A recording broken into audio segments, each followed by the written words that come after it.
C118076. Baik teman-teman semuanya, segala puji bagi Allah Tuhan semesta alam yang telah memberikan kita segala macam nikmat sehingga kita bisa diberikan kesempatan untuk melakukan tugas kita pada hari ini. Salawat serta salam tak lupa pula kita aturkan kepada junjungan kita Nabi besar Muhammad SAW. Untuk mempersingkat waktu, langsung saja akan saya paparkan proposal skripsi saya. Bab 1, pendahuluan, latar belakang. Membaca buku akhir-akhir ini memang bukanlah kegiatan yang membuat siswa terengah. Meski telah banyak upaya yang telah dilakukan oleh setiap sekolah, tetap saja minat membaca tidak meningkat pesat. Membaca secara umum pun kurang diminati. Lalu bagaimana dengan membaca buku teks bahasa Indonesia?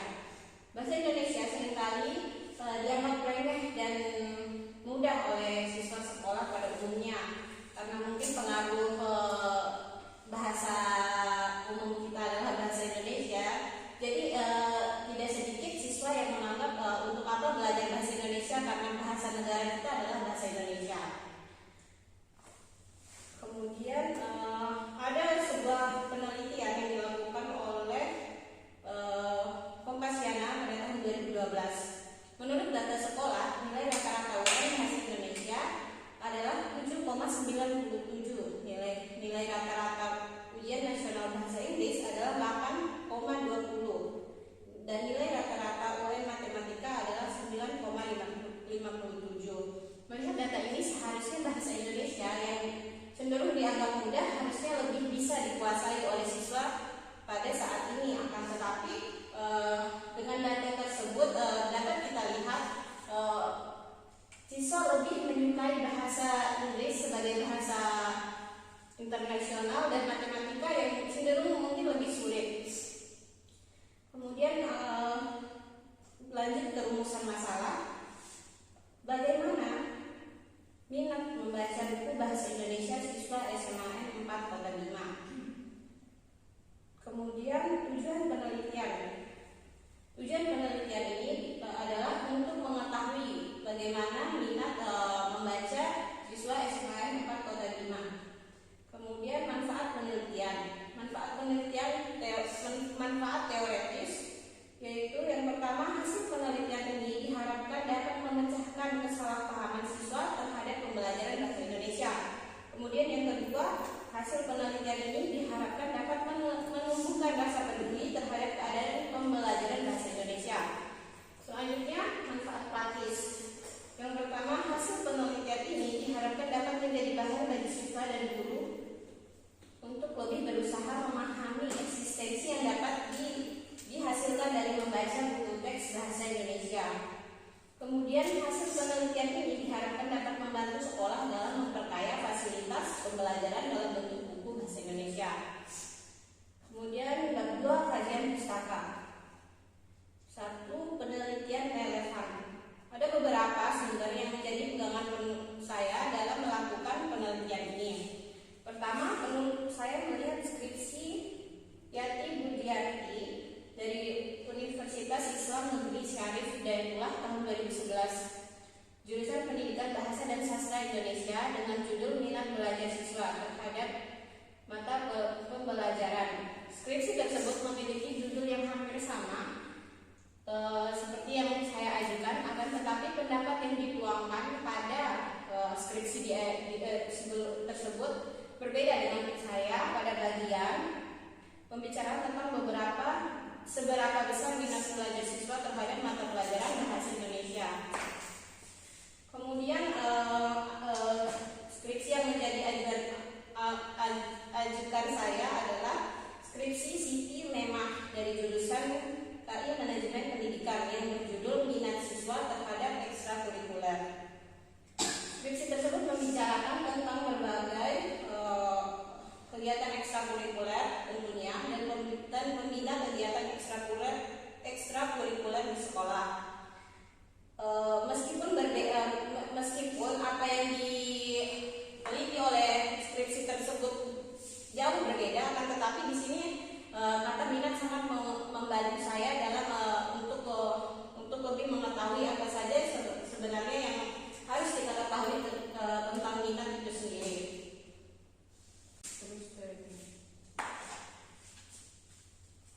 Kemudian selanjutnya landasan teori. Yang pertama untuk landasan teori di sini saya memaparkan sedikit tentang minat, yaitu ada pengertian minat, kemudian ciri minat, kemudian jenis minat. Kemudian yang selanjutnya adalah pengertian dari membaca, yaitu aspeknya seperti macam-macam membaca, tujuan membaca, faktor yang mempengaruhi membaca, dan teknik membaca.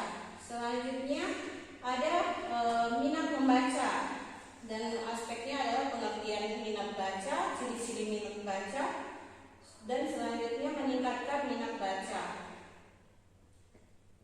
Kemudian bab 3 metode penelitian. Adapun jenis penelitian yang akan saya ambil adalah metode kualitatif.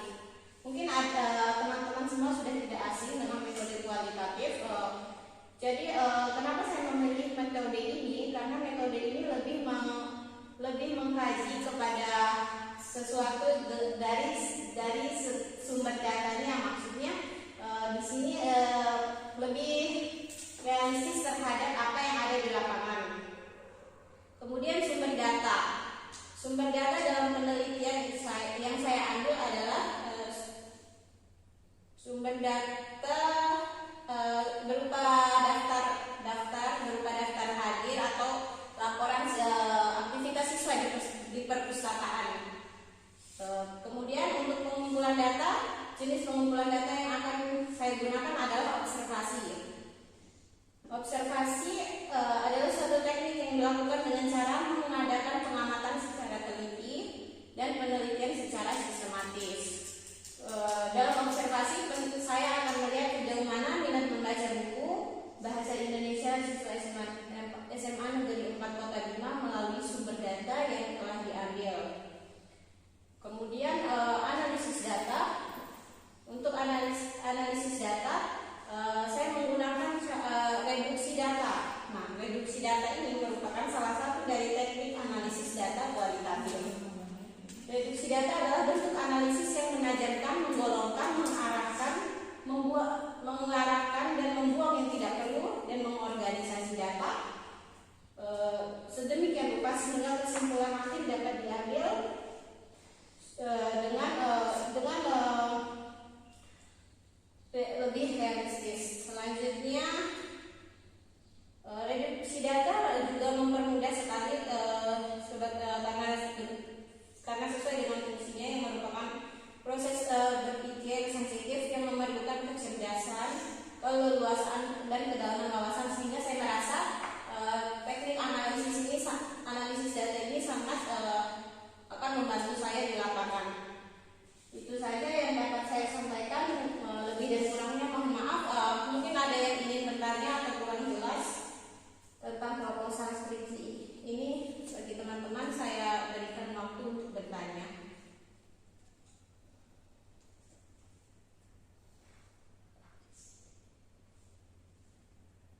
Ayo gimana? Ayo saudara Titi silakan. Assalamualaikum warahmatullahi wabarakatuh. Waalaikumsalam warahmatullahi wabarakatuh. Saya ingin sedikit bertanya mengenai proposal ini tentang di sini gimana sih kenapa saudara ini bisa mengambil judul minat membaca ini dan alasannya. Baik, terima kasih atas pertanyaan menariknya. Mungkin seharusnya dari awal saya jelaskan ya. Terima kasih karena saudara ini sudah bertanya. Jadi kenapa saya mengambil judul ini, yaitu analisis minat membaca buku bahasa Indonesia siswa SMA Negeri 4 Kota Bima. Jadi untuk kita ketahui bersama, suatu sekolah juga sangat dipengaruhi oleh letaknya. Seperti misalnya mungkin kita sering melihat sekolah yang biasanya ada di pinggir gunung, mungkin bisa kekurangan fasilitas karena transportasinya kurang memadai. Nah, itu juga akan mempengaruhi kecerdasan muridnya. Nah, untuk kasus SMA Negeri 4 Kota Bima ini, yang saya rasa ada karena saya juga alumni dari sekolah ini, jadi saya bisa melihat dan merasakan sendiri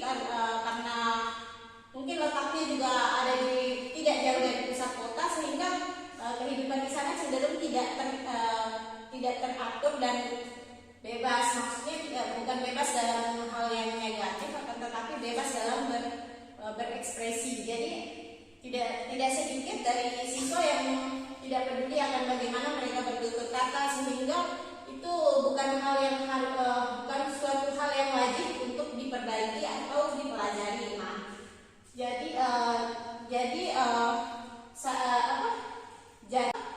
Jadi saya merasa bahwa bahasa Indonesia yang seharusnya mungkin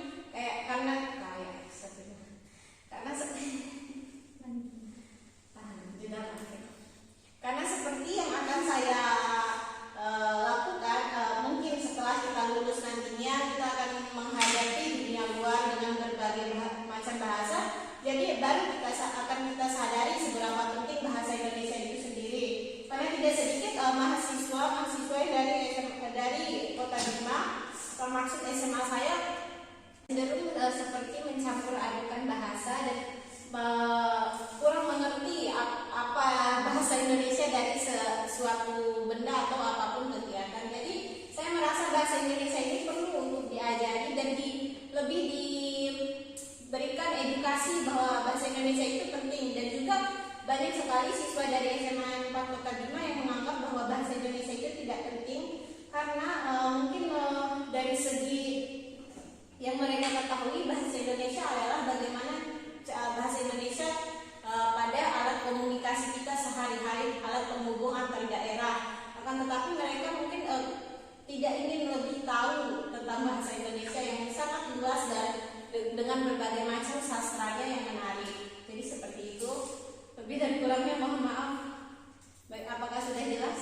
Sudah jelas, alhamdulillah. Iya, terima kasih, alhamdulillah. Mungkin ada yang ingin bertanya lagi? Oke, baik.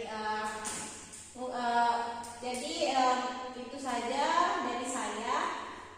Sekali lagi, jika ada kesalahan mohon dimaafkan. Kesalahannya murni dari saya, dan jika ada kelebihan itu adalah dari Allah Subhanahu wa Ta'ala. Sekian dari saya. Wassalamualaikum warahmatullahi wabarakatuh. Assalamualaikum warahmatullahi wabarakatuh.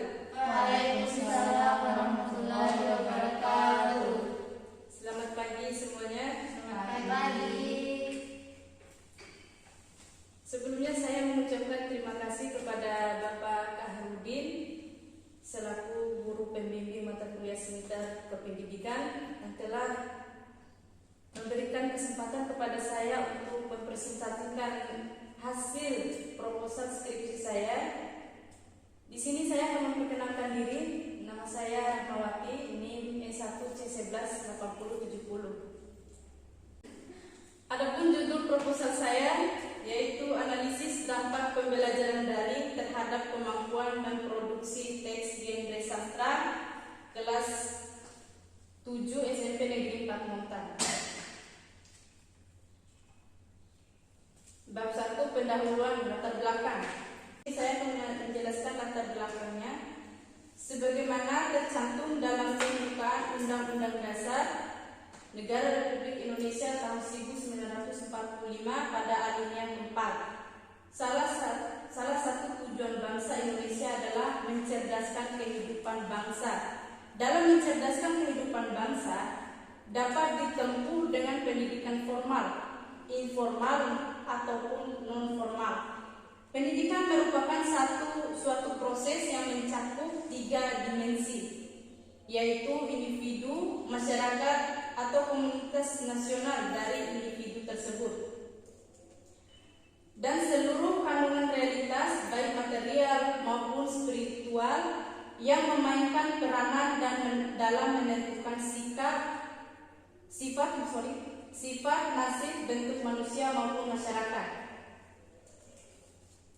Menurut Nurholis 2013,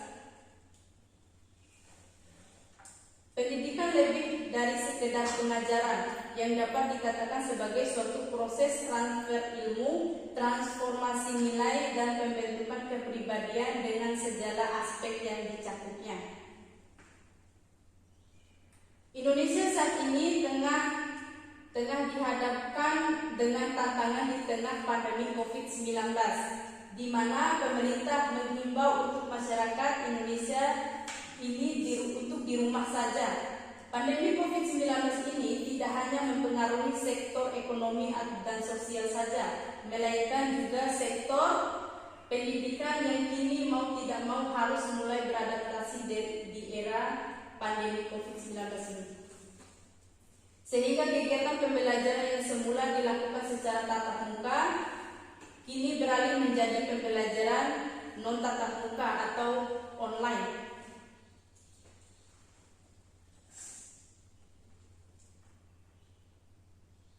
Berdasarkan Peraturan Menteri Pendidikan Nasional Nomor 22 Tahun 2006, pembelajaran bahasa Indonesia diarahkan untuk meningkatkan kemampuan peserta didik untuk benar, baik secara lisan maupun tulis, serta menumbuhkan apresiasi terhadap hasil karya kesastraan manusia Indonesia. Kesastraan manusia Indonesia. Kemampuan berkomunikasi didukung dengan 4 keterampilan berbahasa, yaitu menyimak, berbicara, membaca, dan menulis. Dengan demikian, perkembangan belajar anak akan sangat bergantung pada baik tidaknya proses kegiatan belajar KBM. Yang disampaikan guru, perkembangan belajar anak di rumah pada masa pandemi COVID-19 ini akan cenderung berbeda dengan perkembangan belajar di sekolah, sehingga guru sebagai fasilitator harus memiliki berbagai inovasi, memberikan motivasi bagi siswa dalam melaksanakan kegiatan belajar mengajar. Selanjutnya, rumusan masalah. Yang pertama, bagaimanakah cara siswa menganalisis dampak pembelajaran daring melalui kemampuan memproduksi teks genre sastra siswa kelas 7 SMP Negeri 4 Muntar. Selanjutnya, tujuan penelitian. Berdasarkan paparan latar belakang di atas, maka tujuan penelitian tersebut sebagai berikut. Yang pertama, untuk mengetahui dampak pembelajaran daring dalam pembelajaran bahasa Indonesia di kelas 7 SMP Negeri 4 Muntar. Yang kedua, untuk mengetahui kelebihan dan kekurangan dalam pelaksanaan pembelajaran daring pada pembelajaran bahasa Indonesia di kelas 7 SMP Negeri 4 Muntar. Selanjutnya, manfaat penelitian. Yang pertama, manfaat teoritis. Manfaat teoritis, hasil penelitian ini diharapkan untuk dapat mengembangkan teori terkait dampak pembelajaran daring melalui kemampuan teks genre sastra yang dapat menjadi model pembelajaran berbasis teks di SMP 4 Muntar. Dan yang kedua, hasil penelitian ini diharapkan untuk dapat mengembangkan ilmu pendidikan, yakni pendidikan bahasa Indonesia di SMP, khususnya sekolah yang menyelenggarakan pembelajaran daring dan menambah pengetahuan di bidang pembelajaran daring. Selanjutnya, manfaat praktis. Yang pertama, sebagai masukan yang dapat dimanfaatkan dalam pengelolaan pelaksanaan pembelajaran daring terhadap pembelajaran bahasa Indonesia, terutama di tingkat sekolah dasar. Yang kedua, hasil penelitian ini diharapkan untuk dapat memudahkan siswa atau sekolah dalam memproduksi pembelajaran daring, sehingga siswa mengetahui kelebihan dan kekurangan dalam proses pembelajaran agar pembelajaran bisa berjalan lebih baik lagi. Baik, selanjutnya saya akan memasuki bab 2, tinjauan pustaka. Yang pertama, penelitian relevan. Menurut Nisal Khairul 2020 dengan judul Efektivitas Pembelajaran Berbasis Daring atau Learning dalam Pandangan Siswa, persamaan penelitian ini dengan penelitian Nisal Khairul merupakan sama-sama membahas mengenai pembelajaran daring. Sedangkan perbedaannya yaitu penelitian ini membahas mengenai kesulitan belajar daring, sedangkan peneliti Nisal Khairul yang membahas mengenai efektivitas pembelajaran daring. Yang kedua, landasan teori. Ada beberapa landasan teori di sini. Ada pengertian pembelajaran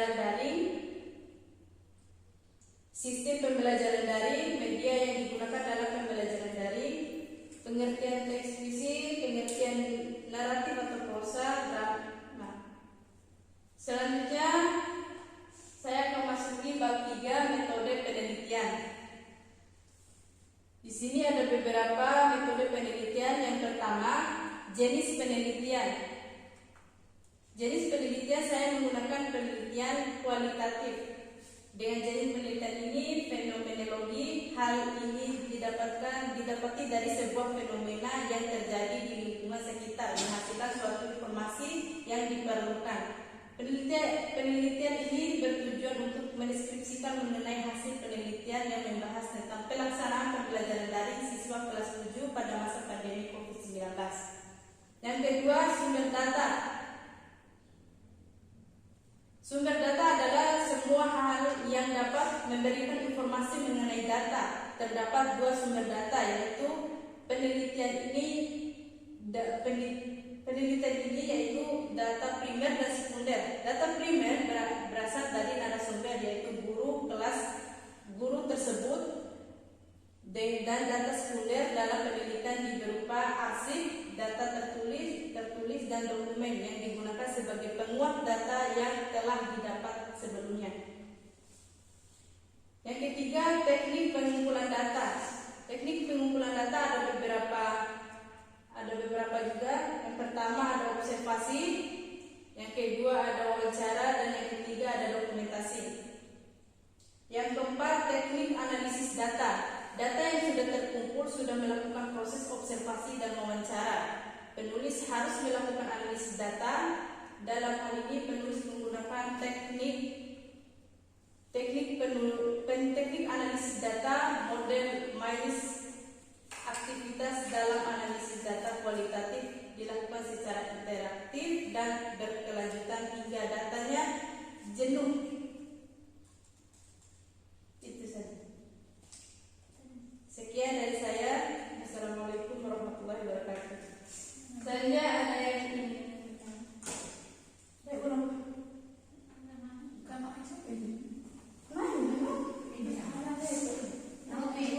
Mau bertanya tentang berapa lama penelitian, terus unik cara mulai melakukan penelitian. Sekian presentasi dari saya. Selanjutnya ada yang ingin bertanya? Ya, silakan saudara Runin Istiqomah. Assalamualaikum warahmatullahi wabarakatuh. Waalaikumsalam warahmatullahi wabarakatuh. Terima kasih kepada peneliti telah memberikan saya kesempatan untuk bertanya. Jadi ada yang sedikit membuat saya penasaran untuk metode penelitian pembelajaran daringnya itu bagaimana. Kan sudah diketahui menggunakan metode kualitatif, akan tetapi sumber datanya yang akan saudari kumpulkan itu seperti apa dan berapa lama waktu penelitiannya. Terima kasih, itu saja dari saya. Wassalamualaikum warahmatullahi wabarakatuh. Waalaikumsalam warahmatullahi wabarakatuh. Terima kasih saudari Runi pertanyaannya. Baik, saya akan menjawab pertanyaan dari saudari Runi Istiqomah. Di sini saya mengambil waktu 4 bulan dan saya mengambil sumber data dari pembelajaran daring melalui guru karena tidak mungkin saya langsung menghadapi siswa karena pada saat ini kita masih dalam keadaan tidak memungkinkan untuk bertatap muka dengan siswa tersebut. Bisa dipahami saudari Rumi? Bisa. Baik, terima kasih. Ada yang bertanya lagi? Tidak ada. Baik, saya akan tutup presentasi hari ini. Lebih dan kurangnya saya mohon maaf. Dan kesalahan itu datang dari saya sendiri dan kebenaran itu datang dari Allah Subhanahu wa taala. Sekian, wassalamualaikum warahmatullahi wabarakatuh. Waalaikumsalam warahmatullahi wabarakatuh. Waalaikumsalam warahmatullahi wabarakatuh. Yang terhormat Bapak Kaharudin sebagai dosen pengampu seminar kependidikan, dan yang saya cintai teman-teman yang sempat hadir pada seminar skripsi saya pada hari ini. Alhamdulillahirabbil alamin.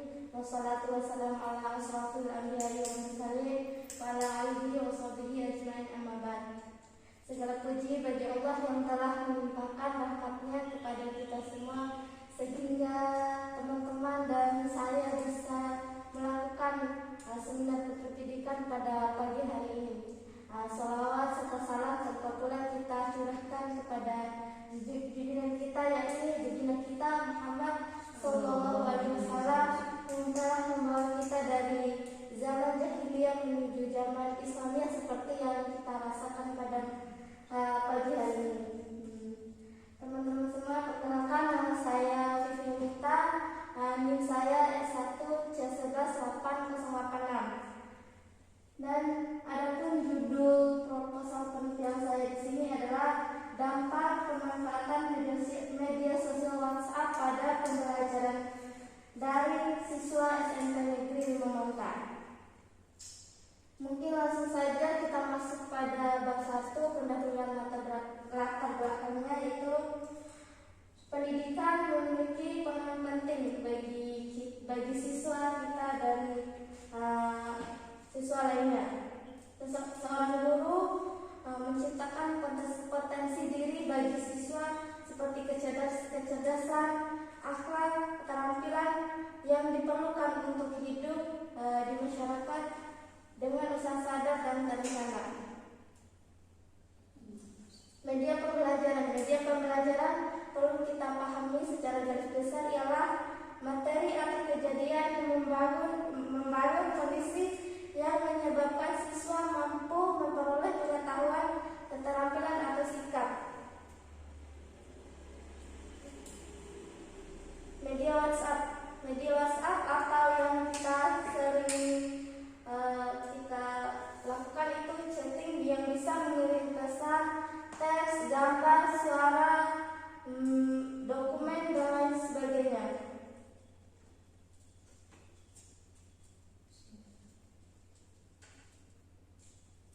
Sehubungan pemanfaatan media pembelajaran dengan menggunakan WhatsApp untuk membantu siswa-siswa kita dalam proses pembelajaran pada siswa SMP Negeri 5 Montar. Adapun rumusan masalahnya itu bagaimana pemanfaatan media WhatsApp sebagai media pembelajaran daring siswa SMP Negeri 5 Montar. Bagaimana hambatan guru dan siswa dalam pemanfaatan media sosial WhatsApp pada SMP Negeri 5 Montar, dan bagaimana dampak dari pemanfaatan WhatsApp dalam media pembelajaran siswa SMP 5 Montar. Adapun tujuan penelitiannya di sini, yang pertama mendeskripsikan dampak pemanfaatan media sosial sebagai media pembelajaran daring SMP Negeri 5 Montar. Manfaat penelitian. Manfaatnya di sini adalah dapat memberikan informasi mengenai pemanfaatan media sosial WhatsApp sebagai media pembelajaran dan referensi penelitian. Langsung saja kita masuk ke bab 2 tunjangan pustakanya. Di antara penelitian sebelumnya telah melakukan penelitian di dalam bidang media sosial. Di antara penelitian yang dilakukan sebelumnya ada fungsi dan manfaatan pembelajaran yang diambil dari Hamalik, yang diikuti dari Azhar Arsyad, dan WhatsApp diambil dari Wikipedia. Dan bab 3-nya ada metode penelitian. Adapun metode penelitiannya di sini adalah jenis penelitian. Jenis penelitian yang saya ambil di sini adalah pendekatan kualitatif. Menurut Botgar dan Taylor, metode kualitatif merupakan prosedur penelitian yang menghasilkan data deskripsi berupa penjelasan tertulis maupun lisan dari subjek yang diamati. Pendekatan kualitatif ini digunakan untuk mendeskripsikan pemanfaatan WhatsApp sebagai media pembelajaran. Jenis penelitian yang digunakan adalah fenomena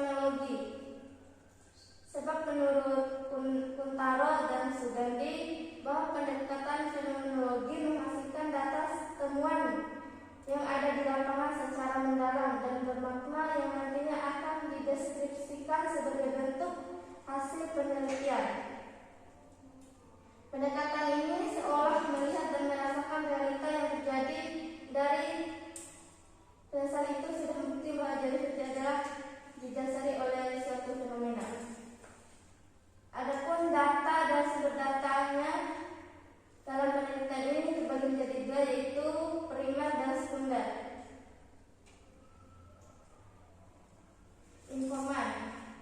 Informan yang digunakan dalam penelitian adalah guru dan peserta didik, kehadiran peneliti.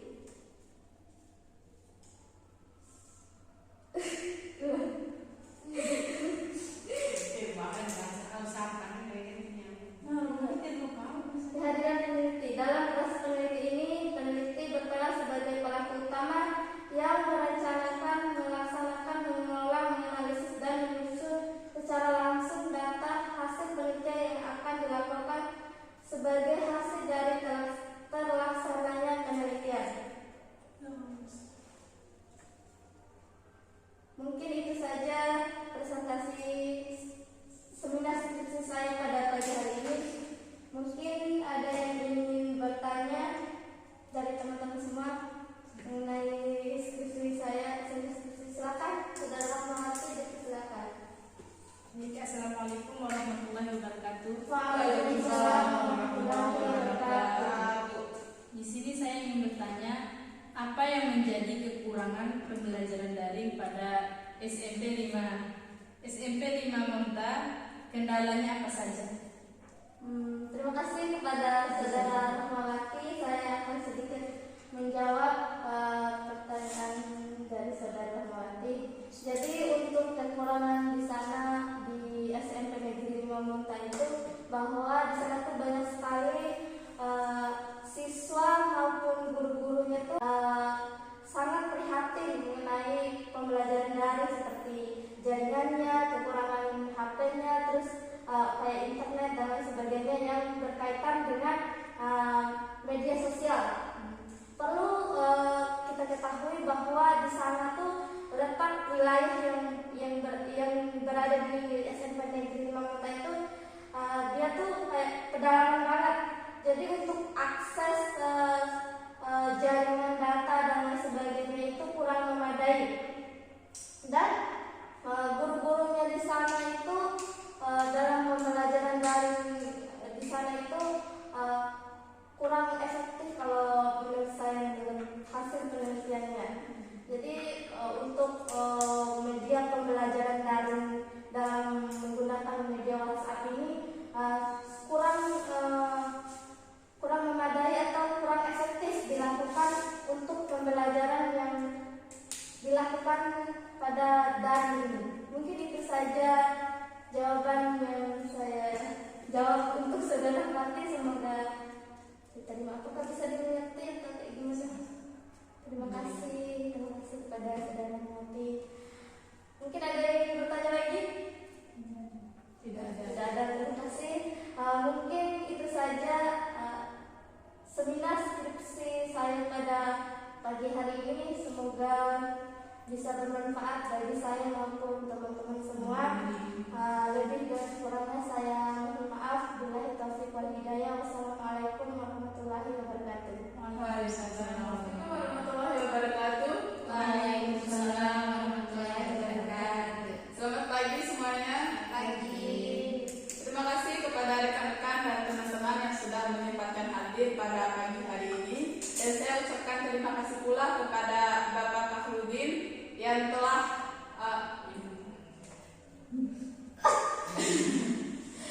dan saya ucapkan terima kasih pula kepada Pak Kahrudin selaku pengampu mata kuliah seminar kependidikan. Perkenalkan, nama saya Siti Rafia, saya dari kelas 6C sore. NIM saya E1C118080. Pagi hari ini saya akan mempresentasikan sebuah proposal penelitian skripsi saya kepada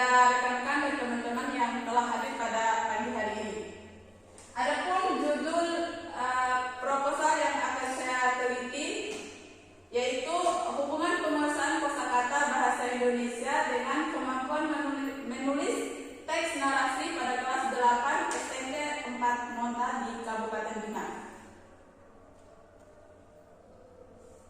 Langsung saja pada bab 1 pendahuluan, yaitu latar belakang. Latar belakangnya adalah bahasa Indonesia merupakan alat komunikasi yang menjadi salah satu ciri khas bangsa Indonesia dan digunakan sebagai bahasa nasional. Komunikasi dapat dilakukan baik secara lisan maupun tulis. Standar kompetensi mata pelajaran bahasa Indonesia merupakan kualifikasi kemampuan minimal siswa yang menggambarkan penugasan, pengetahuan, keterampilan berbahasa. Pembelajaran bahasa Indonesia memiliki peran yang sangat penting dalam membentuk kebiasaan, sikap, serta kemampuan siswa untuk tahap perkembangan selanjutnya.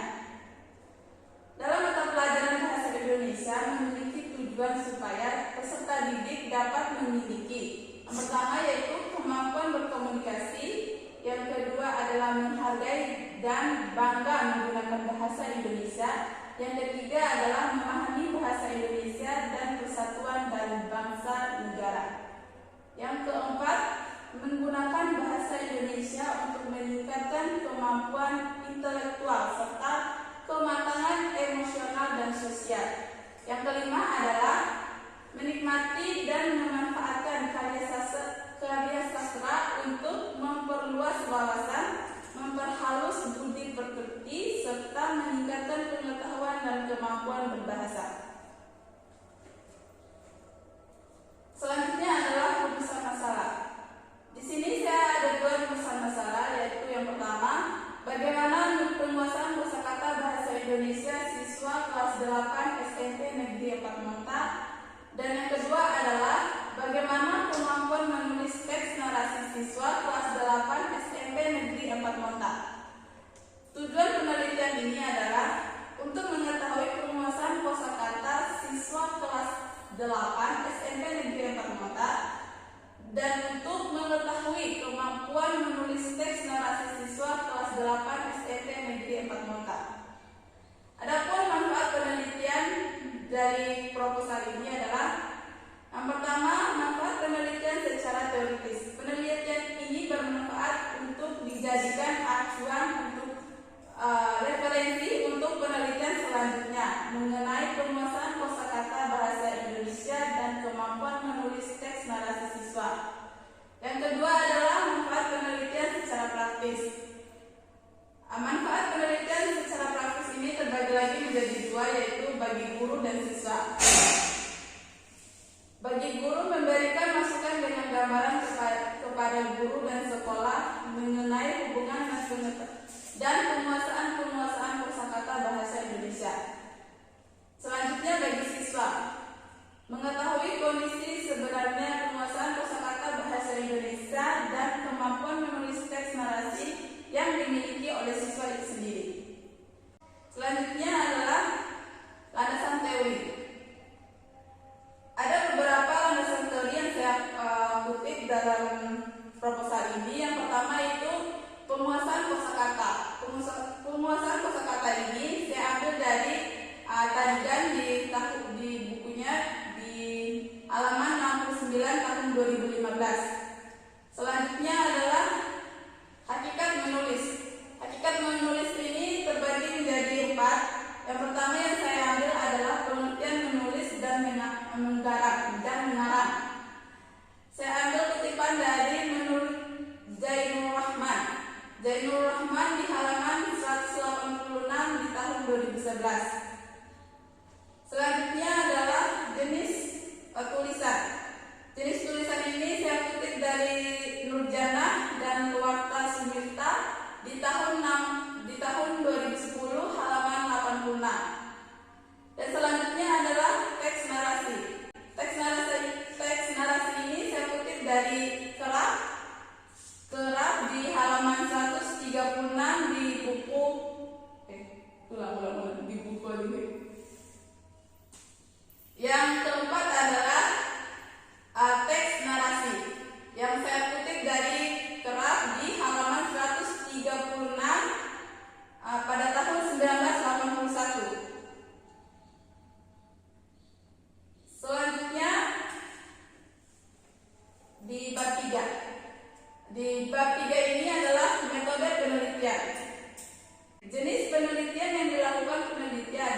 penelitian korelasional. Penelitian korelasional bertujuan untuk mengetahui hubungan antara dua variabel atau lebih.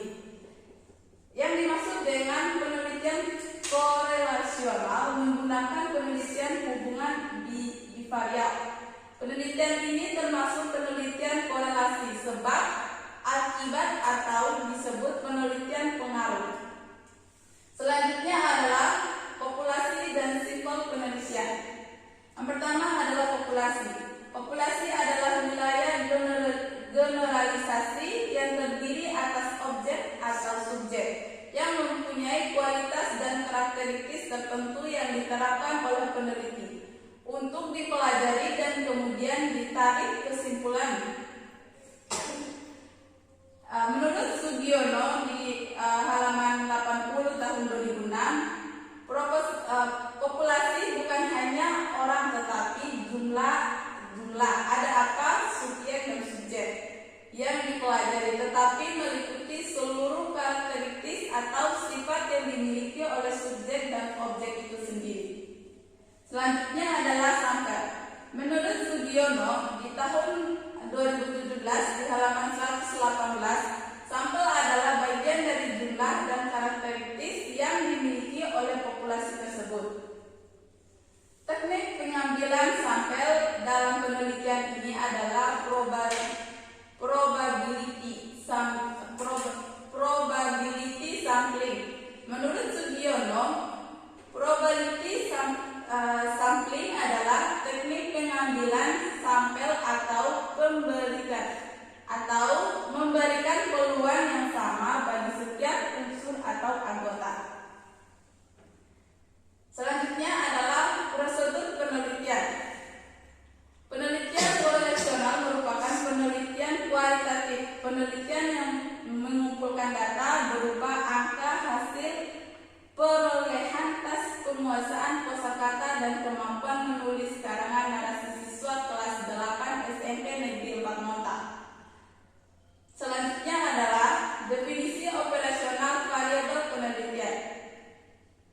Yang pertama, definisi operasional. Penelitian ini dilakukan untuk mencari tahu hubungan dan pengaruh penguasaan kosakata bahasa Indonesia terhadap kemampuan menulis teks narasi siswa supaya tidak terjadi kesalahpahaman. Di bawah ini akan dijelaskan judul penelitian sebagai berikut.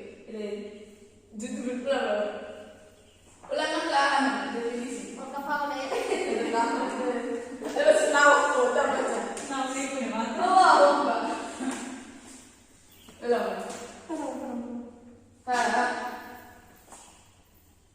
selanjutnya adalah definisi operasional variabel penelitian. Yang pertama adalah definisi operasional. Penelitian ini dilakukan untuk mencari tahu hubungan dan pengaruh penguasaan kosakata bahasa Indonesia terhadap kemampuan menulis karangan teks narasi siswa supaya tidak terjadi kesalahpahaman antara kemampuan siswa dengan penguasaan kosakata dari siswa itu sendiri. Yang kedua adalah variabel penelitian.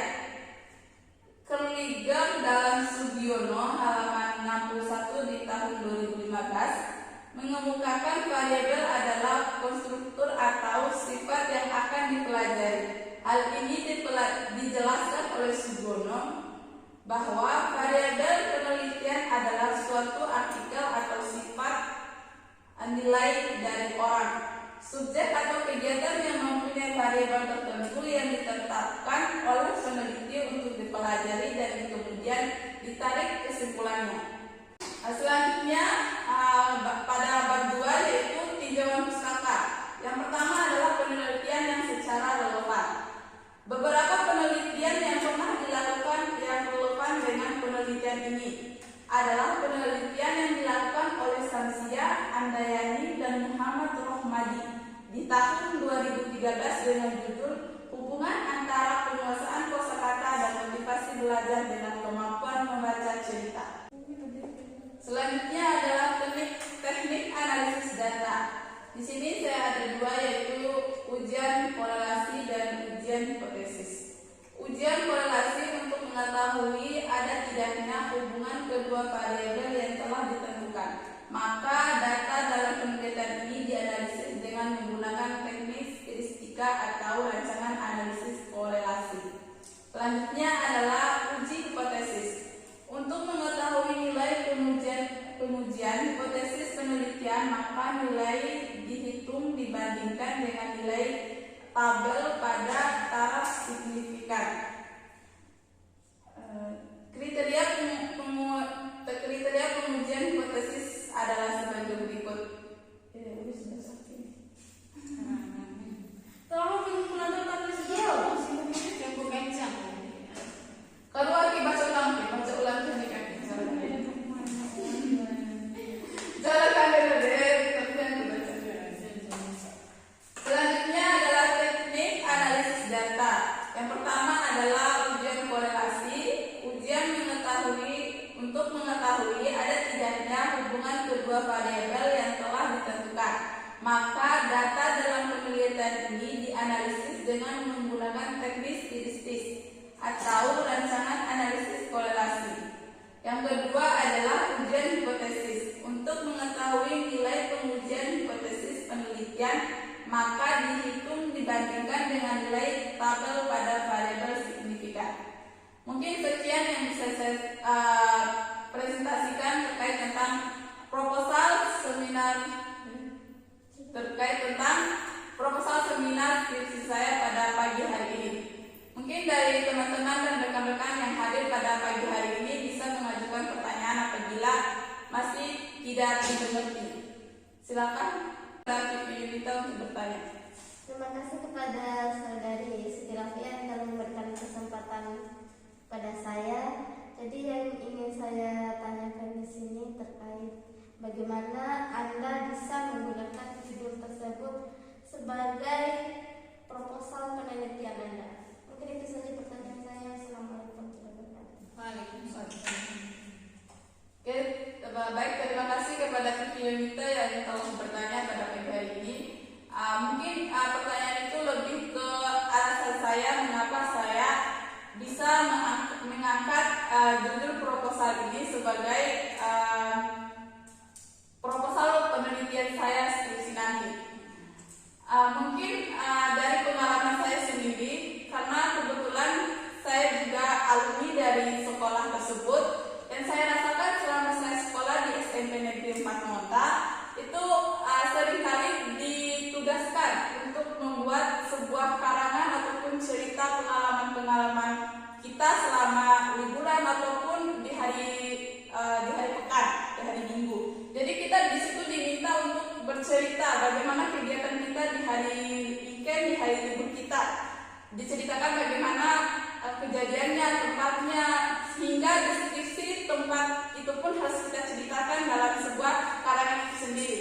Jadi saya sudah merasakannya sendiri bagaimana kesulitan kita untuk merangkai kata untuk membuat sebuah teks narasi itu sendiri.